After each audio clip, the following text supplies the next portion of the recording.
Hello, welcome. If it's your first time here, welcome back if you've been here before. I am Whitney and I do 20-minute makeup looks, and every now and then I fix my hair, which is where we're going to start today. So it will be a 2-video day for me, one for hair, one for makeup. First thing I'm going to do here is section it out a little bit. Not that it really makes much difference because I am not the best at doing hair, but we're gonna try to do it a little bit right with the weird array of available hair tools that I have and the big knot in my hair over here. So I have a fairly important job interview today that I am currently getting ready for. It's in a couple of hours. I have been trying to just relax and not be super nervous. So I'm just trying to create some texture because I just washed my hair this morning. Fairly nervous. I am well prepared, I think. I have prepared as much as I can. I have utilized all the resources that are available to me and practiced on people and by myself. And I am as confident as I can be. So I'm trying to not stress. I'm going to make myself look presentable. It will be a Zoom meeting, so don't really need to do the back, but we're going to probably do it anyways because I will be out in public at some other point today and I don't want only half done hair. So we're just using my Hair DNA flat iron tool to curl and add some body and texture to my hair.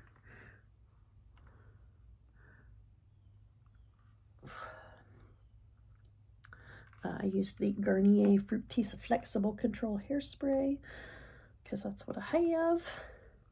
Actually prefer a Tresemme one, but when I went and bought this, I did not have the Tresemme one I wanted, and this was the only flexible hold available, so that did not do anything.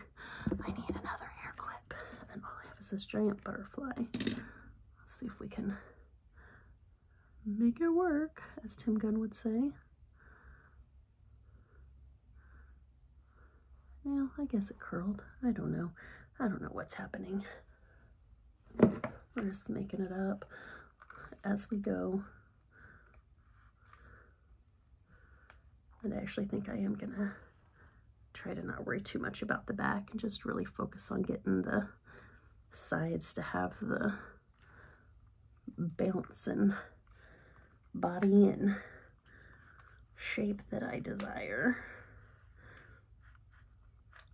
So I just went and sat in front of my Zoom camera to see what my ensemble of choice looks like. And you can really only see this part of me from about here up. I'll be wearing a black jacket. You can't even see the shirt. But I'm going to wear this one anyways because I like the color and it makes me feel good. And it's on palette with the logo of the company for which I am interviewing. So just trying to be like a little on brand, even though they won't see it, I'll know it's there.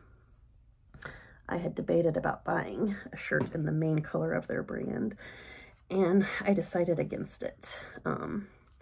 One, because I could not find a shirt in that particular color anywhere, like in stores. Apparently that color is not in season this season.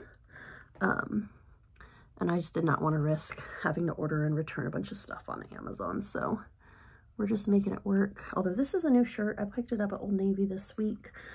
It happened to be on clearance, so I got this coral color and a blue one.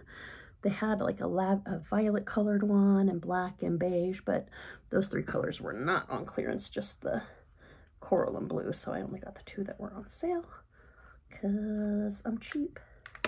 But I do also desperately need new clothes for spring and summertime. I basically threw all my stuff out when I swapped from my summer stuff to my winter stuff last year because most of my summer stuff was many years old, or it was very specific to breastfeeding and having breastfeeding access. And while I am still breastfeeding, I don't breastfeed 24 hours a day anymore.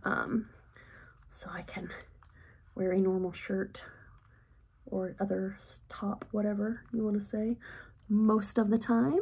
And Also, like, just most of it was just really out of date because I'd had it for years and years. So it was time for a refresh. This one little piece right here. We're gonna curl you, guy.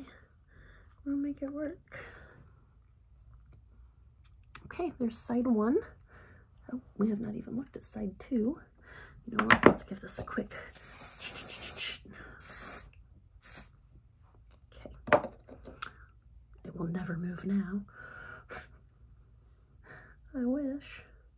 All right, just gonna finger comb this. I've already done a layer of hairspray on it.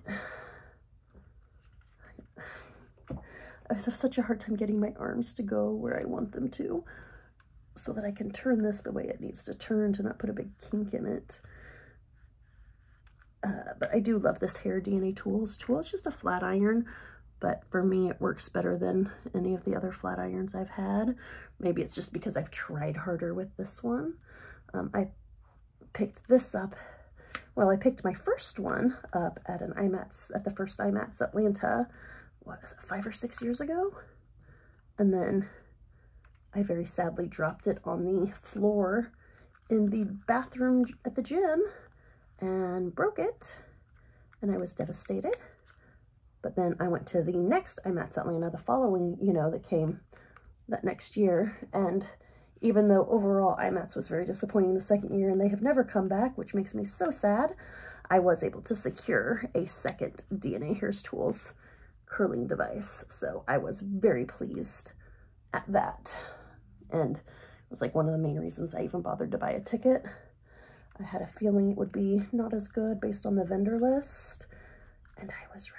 Like, one of the things I really appreciated about the first IMATS was, even though it gave me access to some of the bigger brands that typically you weren't finding in stores back in the day, Morphe, you know, high quality brushes, and you could get all those things there.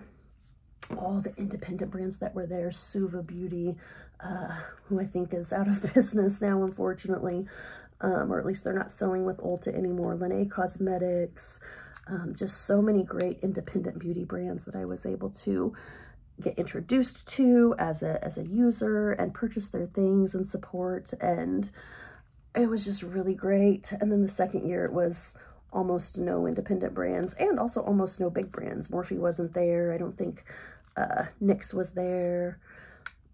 There was still some brush vendors there, which was nice, and some like special effects makeup vendors, but it just was not as good as the last one. And as it turns out, it was the last one. But maybe they'll try again in a few years. Who knows? So I'm trying to get at these little, this piece right here.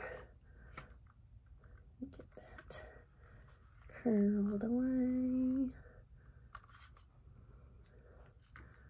I am just not being very thorough here.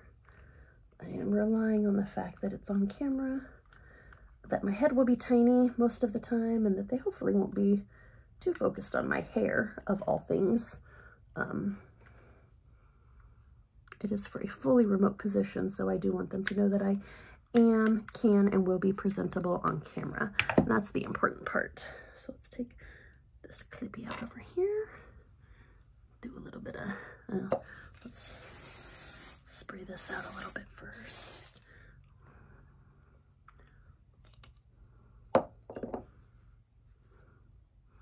You are going to be the bane of my existence. I'm going to take you, and we're going to go whoosh.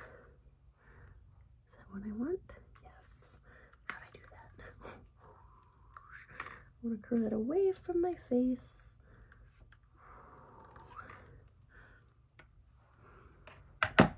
Okay. Again, I have not really touched the back or bottom, but you can't tell looking at me here. I think I'm going to do just a little bit more right here. This feels a little too uniform. I'm really going to pull it tight, get it wrapped around that barrel, give it a little more sharp. Okay, so Farrah-Fawcett-y today, but that's okay. We love Farrah, right? All right, well, I'm gonna call this a day. I will continue to mess with it all morning until go time, I'm sure. In fact, I might even like just clip the back hair out of the way. Nah, doesn't look full enough. I really just need to curl some more. I did put heat protectant in my hair after I washed it today. I did blow dry it for a second just to knock the water off. Then I went and had some breakfast, got some groceries.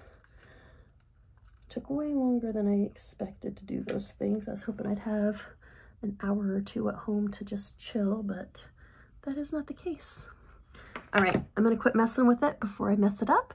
This is the hair that we're going to go in with, and we'll see how it goes. So I'm gonna end this because I want my full makeup time. So if you wanna see what my professional makeup looks like today, stay tuned. I'll have another video also for today.